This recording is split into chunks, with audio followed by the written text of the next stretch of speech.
Hi everyone, welcome to this week's lesson about the periodic table and group 1 alkali metals. So our group 1 alkali metals are just here in a periodic table, starting at the top with lithium, then going down sodium, potassium, rubidium, cesium, francium. Let's take a look at our learning aims for today's session. So quite a busy one today, got quite a few things to look at here. And we're going to work our way through these. So we're going to have a look at what the group 1 metals have in common. And really there I want you to be thinking about that electron arrangement. We're going to look at the physical properties of the group 1 metals. We're going to see those physical properties in a video. We're also going to see what happens when the group 1 metals react with water. We're going to see that in a video as well. And then we're going to work on writing word and symbol equations for those reactions with water. And we're going to hopefully, by the end, be able to describe what happens in terms of the reactivity and also explain why that happens. So we're going to say how it changes as we go down the group. Are they getting more reactive? Are they getting less reactive? And also, can we explain that? And that's going to take us right back to thinking about that electron arrangement.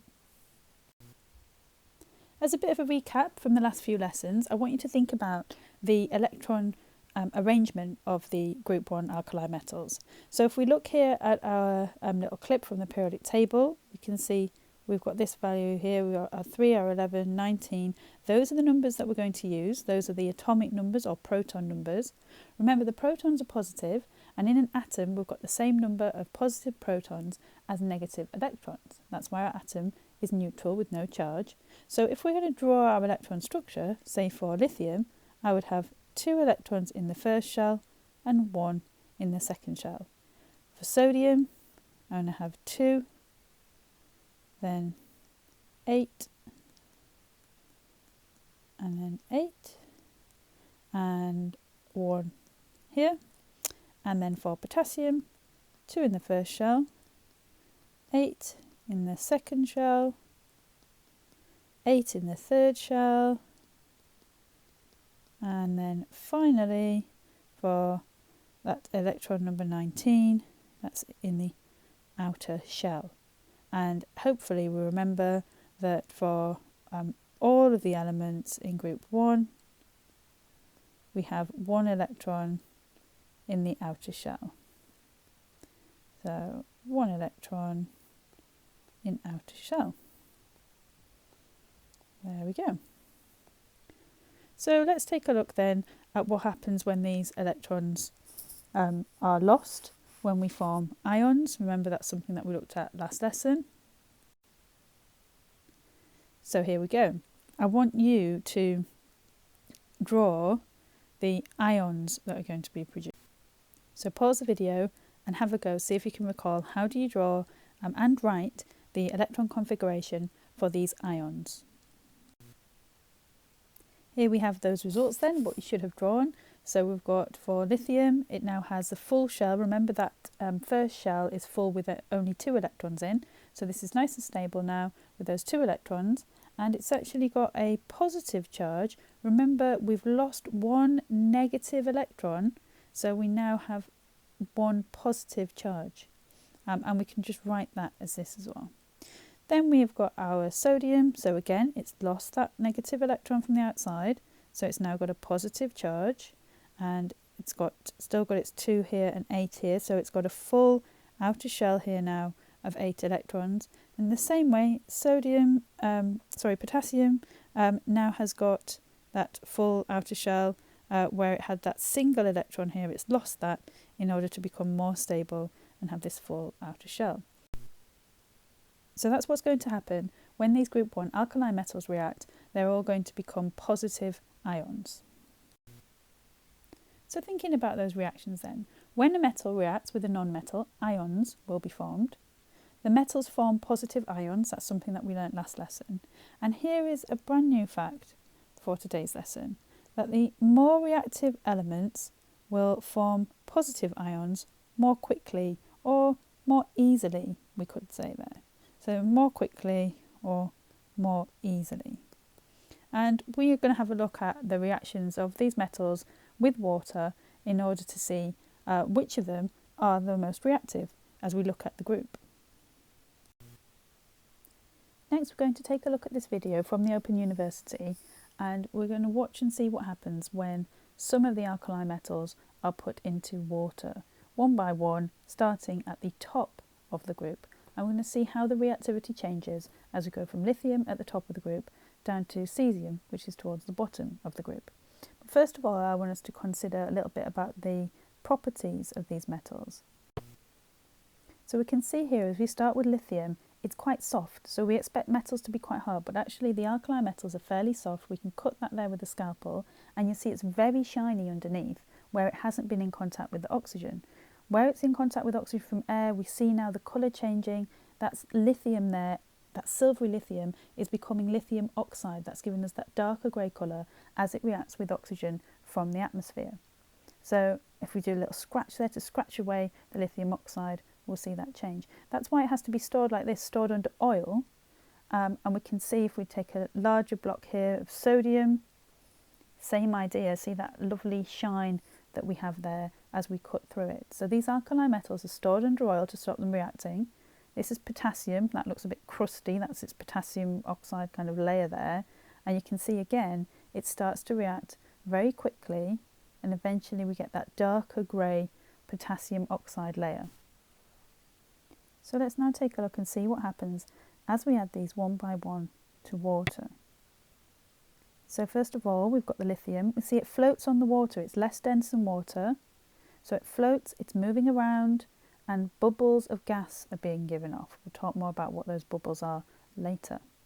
Secondly, we've got sodium. That's also floating on the water. It's formed a kind of sphere shape because it's almost melting as it's reacting there. Again, moving around on the water and producing those bubbles. Don't worry about that equation that's popped up there. We're going to have a look at our own equations later. So we'll keep going and just see it's moving around there, bubbling around, that trail of gas behind it, that spherical shape as it floats around and reacts with the water. Next we've got potassium. Watch this one. You see there, nice lilac flame as it reacts very quickly. So we can see a lot more vigorous there. We've got some sparks, some things jumping around. There's rubidium, far more, lots of gas being produced. Here it is from another angle, so this is just rubidium once more. Lots of sparks there, very vigorous reaction that we're seeing. And you can see a lot of gas and a lot of flame. And then finally we're going to take a look at cesium. And that is by far the most vigorous of these reactions. I think it goes without saying there that that is definitely our most reactive. So I think now we can say that we have seen that as we go from lithium down group 1 to cesium, the reactions are getting more vigorous. Those elements, those group 1 elements, become more reactive as we go down the group. So now we can consider which properties of the alkali metals have we just observed in that video. So first of all, they have a very low density, and we saw that with these three, lithium, sodium and potassium, all float on water. They're very soft. We saw that they could be cut with the scalpel or the knife. They had a shiny surface when we cut them, but they quickly reacted with oxygen in the air, and when they do that, they form metal oxides. So for this reason, they're stored in oil to prevent that reaction with oxygen in the air.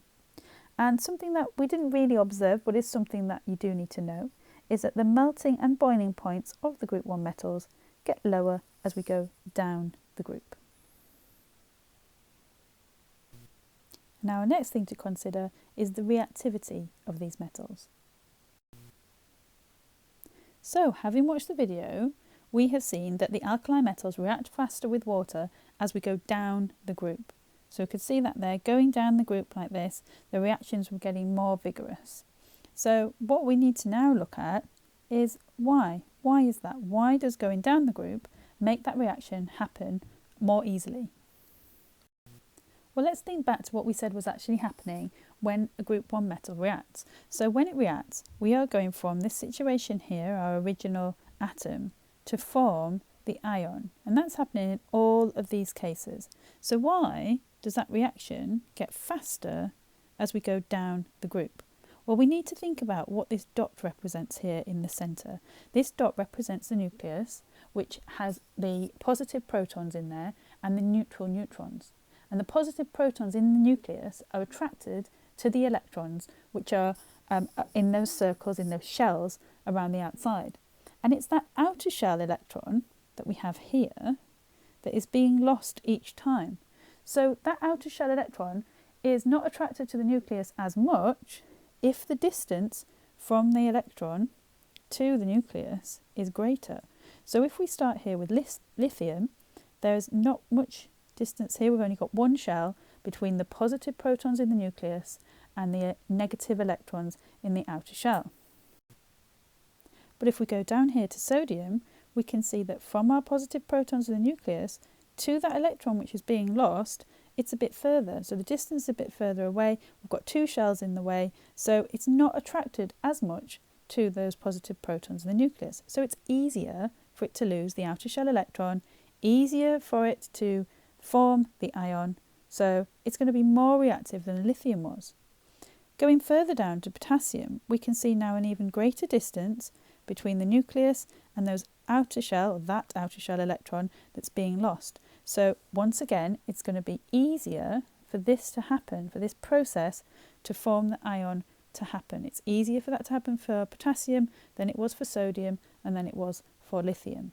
So that's why our group 1 alkali metals become more reactive as we go down the group, because there's less attraction between the positive protons in the nucleus and those negative electrons in the outer shell. So that negative electron from lithium, sodium or potassium is lost much more easily as we go down the group. Now let's take a look at how this might be asked in an example question. It could simply be to describe and explain how the reactivity of the group 1 metals changes going down the group. So describe and explain those changes. I'd like you to pause the video and then write down key points that you think, try and get 3, maybe 4 bullet points to answer that question. So first of all, we have the describe part. So I just split these up into 2 parts. So describing how the reactivity changes, we can say that the reactivity increases as we go down the group. So the reactivity increases going down the group. And then secondly, it's the explanation part. So we've said what happens, now we need to say why it happens. Describe and explain, it's what and why. So for my explanation, I'm going to start by talking about the size and the number of shells that I have on my atom. So the first thing I'm going to say is that going down the group, remember we want to still link this to going down the group, each atom has more shells. So more shells or more energy levels, more electron shells, that's what we have as we go down the group. So this means that the atoms are getting larger.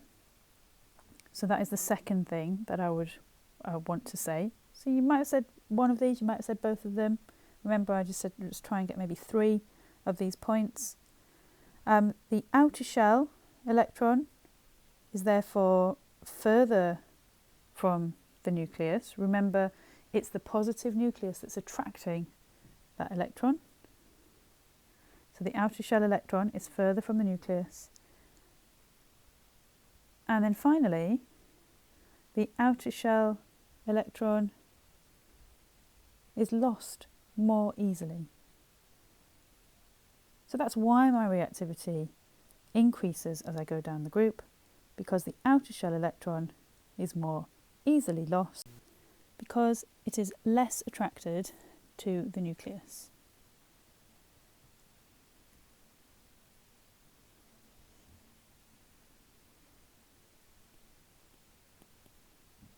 Okay, so hopefully you got some of those key points in the answer that you wrote. So things like saying that going down the group, each atom has more electron shells. Or you might have said the atoms get larger going down the group.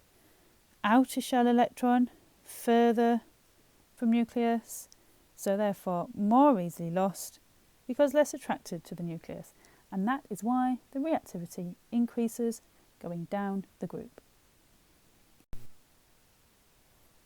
Now, we've explained why the reaction got easier as we went down the group, but what was actually happening each time? Well, all of these metals do the same reaction with water. So they all produce the same kind of products. There's going to be two products that are produced. Now, a clue to one of the products is that universal indicator added to the water would go purple. That gives us a clue to a property, at least, of one of the products. And a clue for my other product is that testing the gas that's produced, so remember we saw those bubbles there on the video, or fizzing, that told us the gas was produced, and if we test that with a lit splint, we would get a squeaky pop. So have a think, do you know what those two products might be?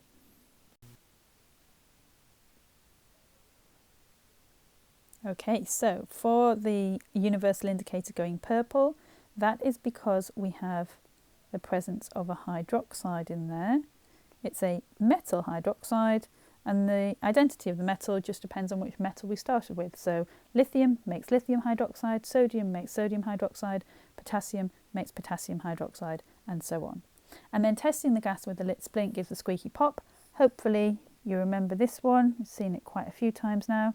That is hydrogen. So it's important we've got that lit splint going in there, and then that would give us the squeaky pop. So those are our two products, and now we can think about writing word equations and symbol equations to represent those reactions. And also, hopefully you spotted here why our alkali metals are called alkali metals, because their reaction with water produces a metal hydroxide, which, if the universal indicator goes purple, we should know is alkali. Okay, so because this is an alkali that we're producing, or it makes an alkaline solution, that's why these group 1 metals are called the alkaline metals. Now, let's get on to those word and symbol equations. Let's start with a general equation. So in general, if we have the metal, and this is the group 1 alkali metal, plus water, we would make metal hydroxide plus hydrogen. So to be specific, if we have lithium and water, we're going to make lithium hydroxide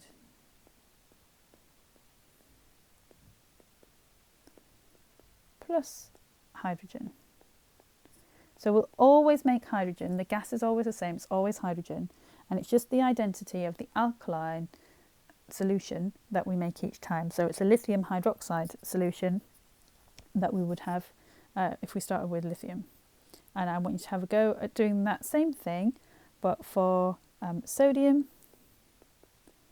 and for potassium, just sticking with the word equations, and then we'll look at the symbol equations next. So just finish those ones off there and following that pattern. Pause the video for a minute and just give yourself a chance to have a go at those reactions. Here's what you should have. So sodium plus water gives sodium hydroxide plus hydrogen, and potassium plus water gives potassium hydroxide plus hydrogen. So let's now think, we've done word equations, let's think about doing the symbol equations. So all I'm going to tell you for now, let's have a go at lithium. I'm going to tell you that lithium hydroxide, so lithium hydroxide would be my product over here. I'm going to tell you that lithium hydroxide has the formula of LiOH, and I want you to see if you can write a symbol equation for the formation of lithium hydroxide and hydrogen when lithium reacts with water. Three things that we need then. We need correct formula,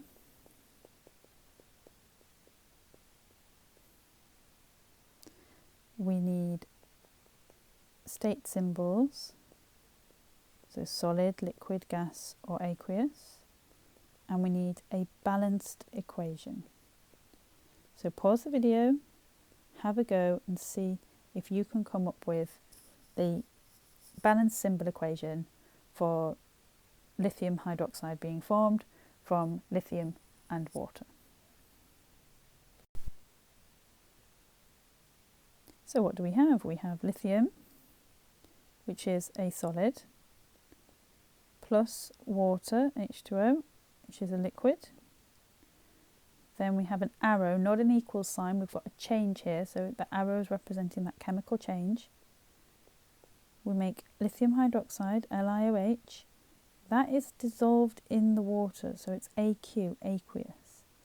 And hydrogen, the symbol for hydrogen from the periodic table is just an H on its own, but we've got hydrogen gas here. Those bubbles of hydrogen gas are hydrogen molecules, so it's H2, and little g there for gas.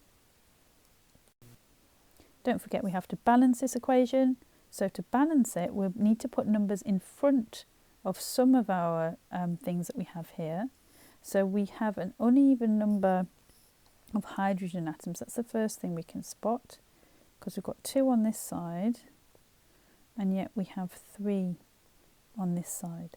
So if I put a number 2 here, that's going to give me 4 hydrogen atoms on this side. And number 2 here will give me 2 and 2, also 4. So that's my hydrogen atoms balanced. What else has that number 2 changed? Well, it means I now have 2 oxygen atoms here and also 2 oxygen atoms there. So that's also fine because that's balanced. And it now means I have 2 lithium atoms here and only 1 on this side. So just to make sure that is the same, I can put a 2 in front there. And so that is my balanced symbol equation with state symbols for the reaction of lithium and water. So now you can have a go at writing the same things for sodium and potassium. Give the video a pause and then I'll tell you the answers. There we are. These are the answers that you should have. So you've got your sodium and water making sodium hydroxide and hydrogen, and then potassium and water making potassium hydroxide and hydrogen. Here we are, end of our lesson. So let's just have a look at these objectives and hopefully you're going to feel that you have met these during the session. So stating what those group 1 metals have in common, and I said at the start I want to think about the electron configuration, that 1 electron in the outer shell. Describing the physical properties, we've had a look there at things like the low density, being soft, things to do with the relatively low melting and boiling points for metals. Looking at the observations when we reacted the group 1 metals with water, so that observation of those first 3 metals of the group floating on the water, the fact that there was fizzing, we observed that gas being given off. With potassium, there was the lilac flame that we noticed. Those are those observations that we've been looking at. Then we had the writing of the word and symbol equations, so you had a go at that yourself and hopefully you managed to do those okay. And then finally, this one, particularly tricky, describe and explain. So describing how the reactivity changes as we go down the group is just telling me that they get more reactive as we go down the group. That's the description. Explaining it is being able to talk about the fact that that's happening because our outer shell electron is further from the nucleus, it's less attracted to the positive protons in the nucleus, so it's easier for it to form an ion as we go down the group. So hopefully you feel happy with all those things, you feel like you were able to meet those objectives and you're able to have a go now at some of the past paper questions. Well done on working hard through the lesson. Go away now, have a little go at some questions and hopefully you're going to feel confident about this topic.